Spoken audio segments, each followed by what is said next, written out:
October 2025. A suffocating tension hangs over the APEC summit in Kuala Lumpur. The world holds its breath as Donald Trump and Xi Jinping face off in a high-stakes standoff. Retail investors, the crowd we call the small fry, bet their entire portfolios on a chaos scenario, expecting a geopolitical explosion to send precious metals into the stratosphere.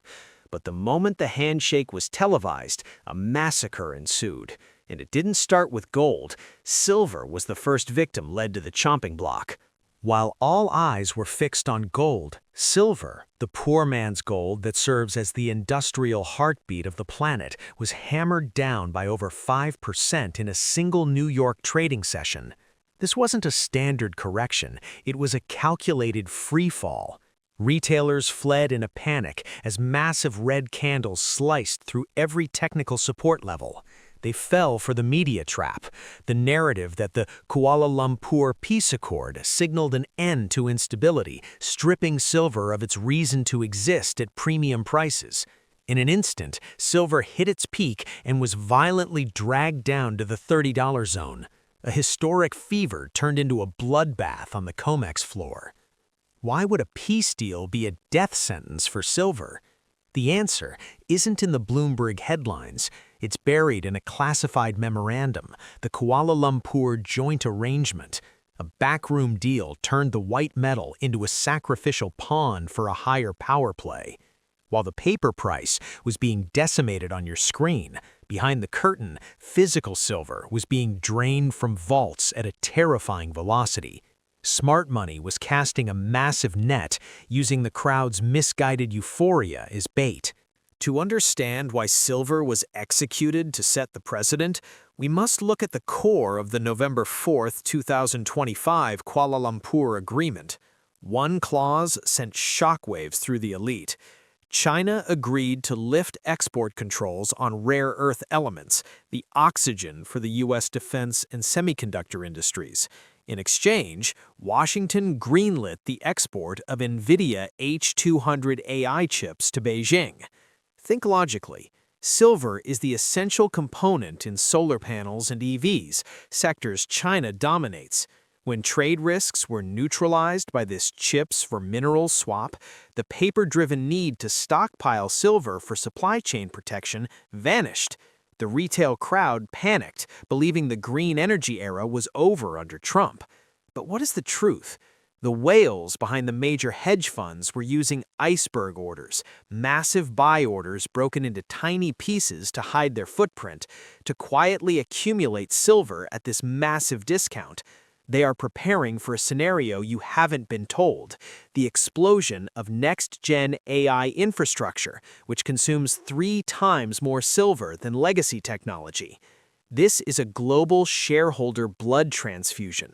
They suppressed the price with political noise to strip the weak hands of their assets, preparing for the spring to coil before the AI demand hits an unbreakable ceiling. Silver was the spark. Gold was the forest fire. Immediately after silver was pushed into the abyss to trigger a domino effect, gold, the king of assets, was next on the hit list.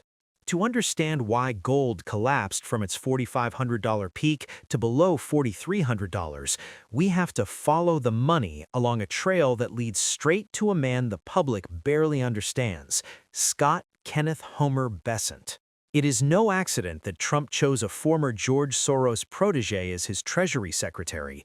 Bessent is not a politician. He is a market architect, a master of the invisible cage.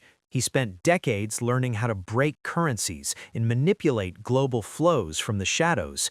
Now he's been given the keys to the most powerful weapon in the world, the U.S. Treasury. Investigative data reveals that upon taking office, Bessent initiated Operation Dollar Fortress.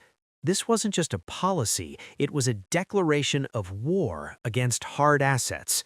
They didn't just sell gold, they used the weaponized interest rate to make gold feel like a burden.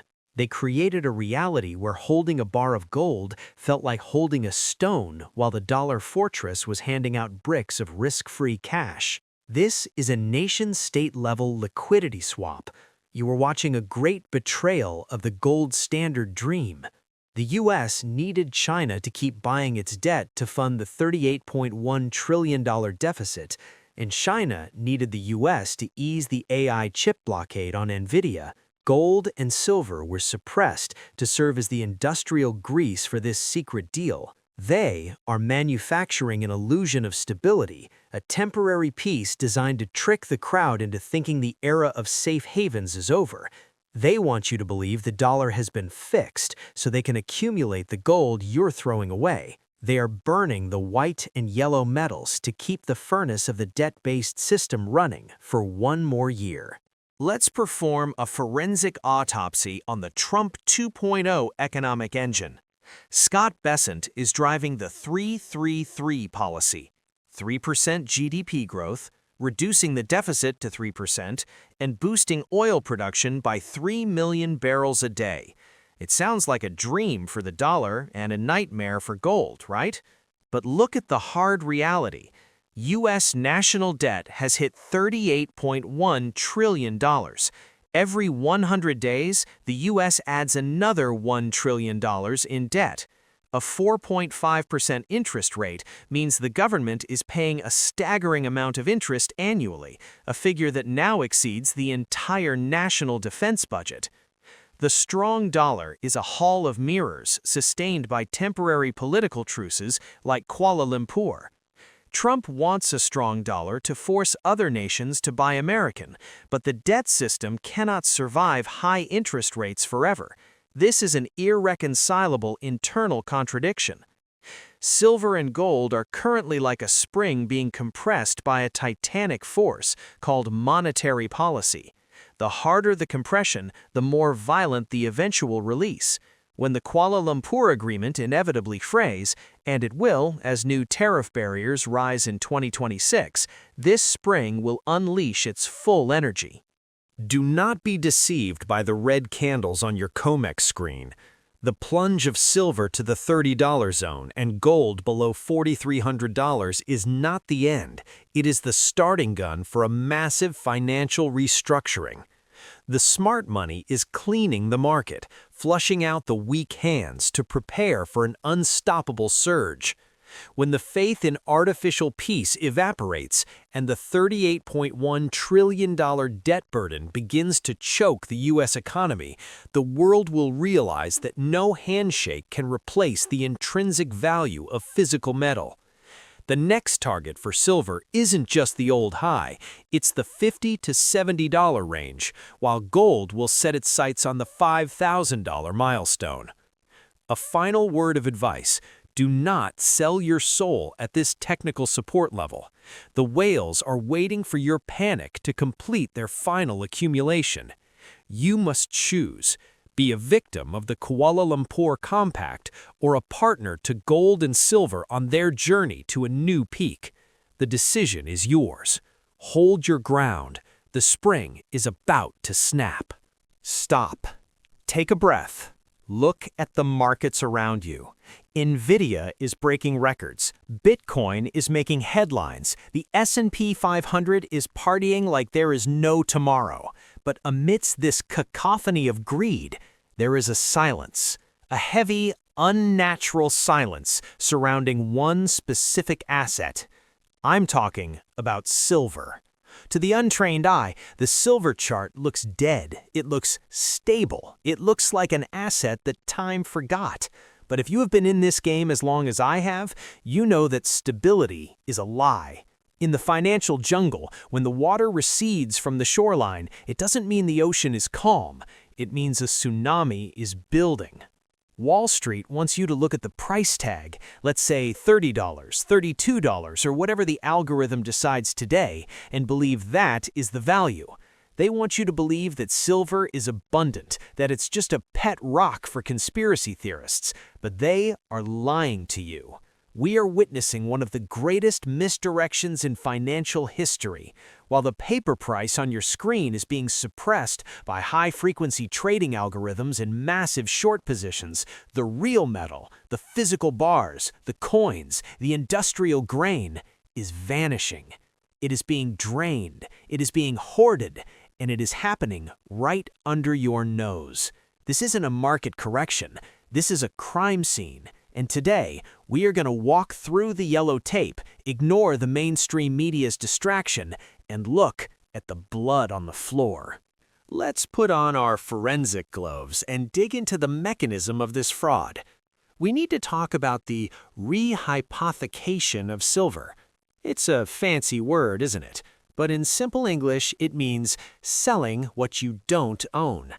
If you look at the Comex, the Commodity Exchange, or the LBMA in London, you will see millions of ounces of silver being traded every single day. Volume is high, liquidity looks deep, but here's the dirty secret they don't want you to know. For every single ounce of physical silver sitting in a vault, there are upwards of 200 to 300 paper claims floating around the market. Think about that. 200 people hold a piece of paper that says, "I own 1 ounce of silver," but there's only 1 ounce in the vault. What do you call a bank that lends out the same dollar to 200 people? You call it a Ponzi scheme, but on Wall Street, they call it futures trading. My team has been tracking the registered category in the Comex vaults. Registered means silver that is actually available for delivery, silver that can be bought and taken home. That number has plummeted to historic lows. It is hemorrhaging. The vaults are bleeding out. So who is selling? The commercials, the big bullion banks. They use massive spoofing orders and naked shorts to slam the price down every time it tries to rally. Why? Because if the price rises too high too fast, their short positions will blow up. They are trapped in a cage of their own making. They must suppress the price to survive. But here's the catch.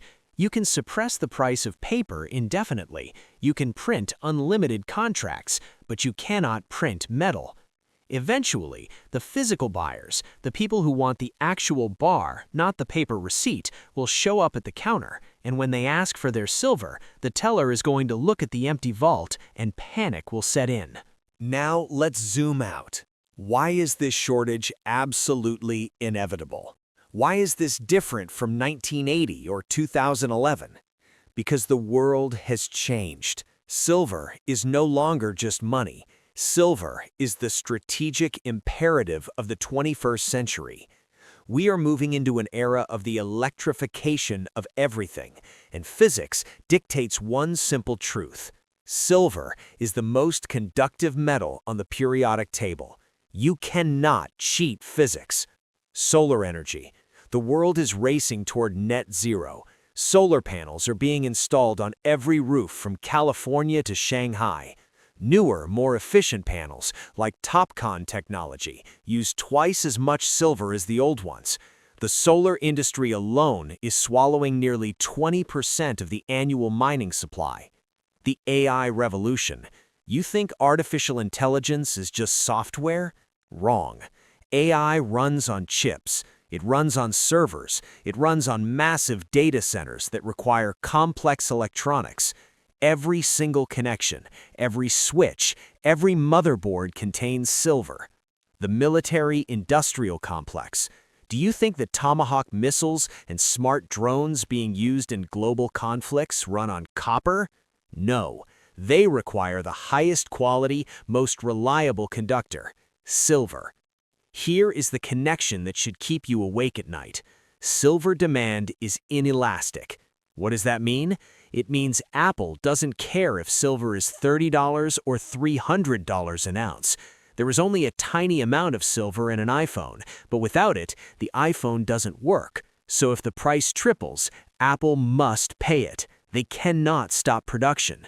The same goes for Tesla. The same goes for Raytheon. We have a situation where demand is non-negotiable and growing exponentially, while supply is stagnant. Mine production is flat. Grade quality is dropping.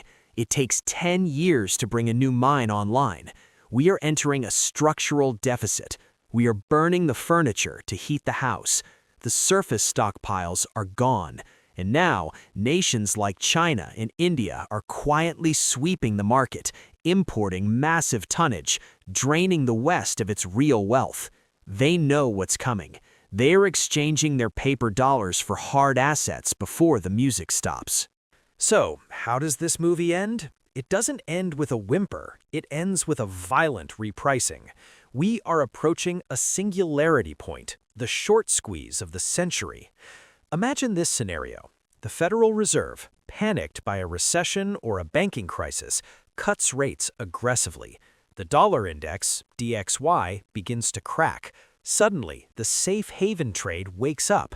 Investors rush to buy silver. But this time, when they call their broker to buy physical metal, the broker says, "I'm sorry, there's a 6-week delay." Then it becomes a 3-month delay. Then it becomes unavailable. Premiums on physical coins will skyrocket to 50%, maybe 100% over the spot price. The disconnect between the fake paper price and the real street price will become undeniable. At that moment, the industrial giants, the Samsungs, the LGs, the solar manufacturers will panic. They won't buy to speculate. They will buy to keep their factory doors open. They will bypass the futures market and go directly to the mines, offering double or triple the market rate to secure supply. The paper market will break. The Comex may declare force majeure, a legal clause that allows them to settle your contract in cash because they don't have the metal to give you. They will hand you worthless dollars and keep the silver. This is the super spike. We could see silver move $5, $10 in a single day. The gold-to-silver ratio, which is currently sitting at historically absurd levels, around 80-1 or higher, will collapse back to 40-1, maybe even 20-1. That means silver will outperform gold by a factor of 3 or 4. I don't predict the future. I analyze the crime scene of the present so you can prepare for the verdict.